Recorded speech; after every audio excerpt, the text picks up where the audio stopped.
Hay cosas que ocultamos, inclusive hasta de Dios. ¿Se podrá? Bueno, hay algo muy interesante justamente en este pensar, ya que muchas veces cuando llegamos a cometer algún tipo de agravio y las personas no se percatan, pensamos que todo pasó inadvertido, inclusive hasta de Dios, porque pues no vemos descender fuego, no vemos consecuencias de nuestros actos, pero cuidado, no nos confundamos de su misericordia a que Él sea ignorante en lo que hay en nuestro corazón, en lo que hay en nuestro haber y en todo lo que nos compete. Dios es omnipresente. Y aparte de esa cualidad tiene muchas otras, y una de ellas es que Él es amor. Así que siempre nos va a dirigir con su misericordia y amor antes de con su mano dura, y nosotros confundimos mucho esa situación. Esto lo podemos ver desde el Génesis, inclusive desde Adán y Eva, que escondiéndose de la voz de Jehová, una vez comido del fruto del bien y el mal, huyeron de él, temieron de su presencia. Y bueno, para eso nos vamos a ir un poco más adelante y vamos a leer un versículo que está justamente en Génesis 4, versículo 9 y 10, y dice: Y Jehová dijo a Caín: ¿Dónde está Abel tu hermano? Y él respondió: No sé. ¿Soy yo acaso guarda de mi hermano? Y él le dijo: ¿Qué has hecho? La voz de la sangre de tu hermano clama a mí desde la tierra. Aquí podemos ver en esos dos versículos justamente ejemplificado lo que les acabo de decir. ¿Acaso Dios no vio las malas intenciones justamente de Caín? Lo que estaba elucubrando su corazón hacia su hermano y lo que iba a hacer al llevarlo al campo. No lo detuvo. ¿Pero por qué? No lo detuvo porque justamente existe una libertad. Libertad que confundimos con que no pasa nada. Una libertad de decisión que Él nos dio, inclusive al comer del fruto del bien y el mal, reconociendo justamente el bien y el mal. Ahora bien, ¿Dios lo pudo detener? Claro que sí. Pero no habría tenido inclusive mucho caso, pues ya que Abel era agradable y daba lo mejor de sus ofrendas a Dios. Obviamente, pues él tenía una salvación asegurada. De quien se tenía que preocupar era justamente, pues, de Caín. Ahora bien, la primera pregunta es muy interesante. ¿Dónde está tu hermano Abel? ¿Ustedes creen que Dios no lo sabía?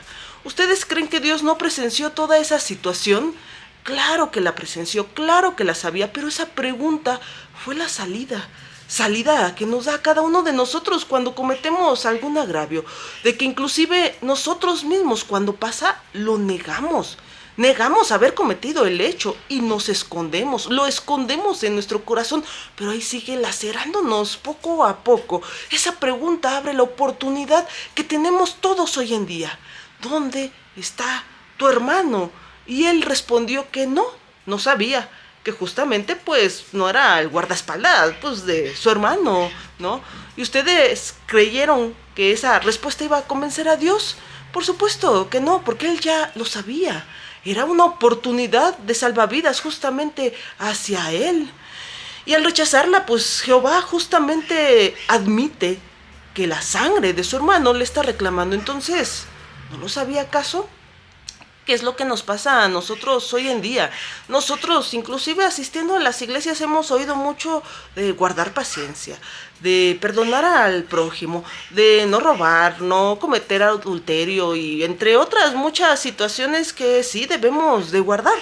Pero ¿qué pasa cuando justamente en tu corazón se guardan todos este tipo de situaciones? Es decir, a lo mejor vas a la iglesia y te cae mal fulanita o fulanito e incluso te sientas lejos de él, te es pesado, oras para que no esté ahí en la congregación y simplemente dices: yo voy a adorar a Dios y lo demás no importa. Está bien, pero ¿acaso tu ofrenda justamente es dolor fragante porque estás dando lo mejor de ti como hizo Abel? ¿O es como Caín, que queriendo guardarse todo para sí, ofrecía muy poco a Dios? Y así nos pasa a nosotros. Y no estoy hablando de cuestiones monetarias, estoy hablando de lo que hay en tu corazón. ¿Acaso en tu corazón, teniendo esos malos sentimientos y emociones contra algún hermano tuyo, podrá justamente Dios considerar que vas realmente a adorarlo? Entonces, ¿qué es lo que debemos de hacer? Dios nos hace esa pregunta diariamente. ¿Dónde estás? ¿Qué pasó? Y es para que tú te respondas, para que tú te ubiques, para que justamente concientices el agravio que hayas cometido. Y tranquilo, sé que como humanos nos es imposible detener justamente esos pensamientos que tenemos dentro de nosotros. Posiblemente detengamos nuestra mano, posiblemente odiemos a alguien tanto que querramos eliminarlo. Sin embargo, detenemos nuestra mano por temor a la justicia humana, divina y demás. Sin embargo, esos sentimientos siguen carcomiéndonos, desde el más mínimo hasta el más grande, que es justamente el odio.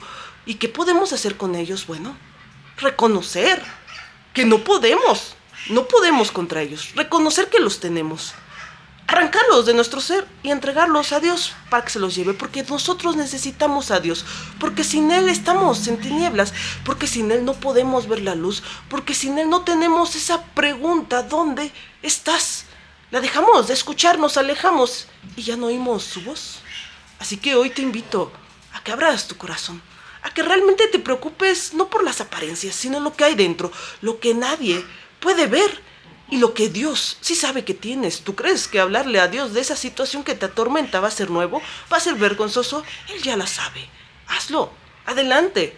Exteriorízala.